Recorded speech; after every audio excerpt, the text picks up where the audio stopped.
A kind-hearted person has created a kind of shelter for these cubs.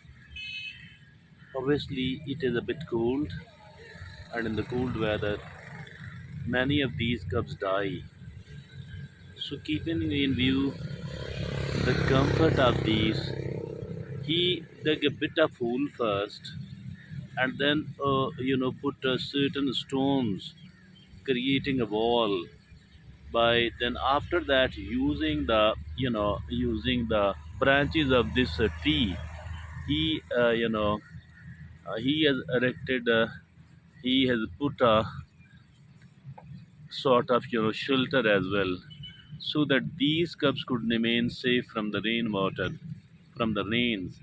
And when it is raining, it is rainy weather. You can see that it is a rainy weather, and these cubs will be slightly comfortable and feeling better. Not only this one, on the sitting place on the floor, this kind-hearted man, but puts certain things whatever he could.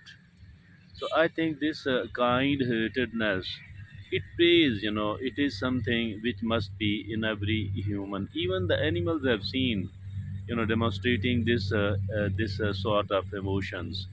So why not the humans? The humans are, considered as the superior creation and the superior species. So being a superior species, I think it is a responsibility that we need to take care of the needy people. Not only the needy people, after taking care of the needy people, we need to take care of the rest of the species as well.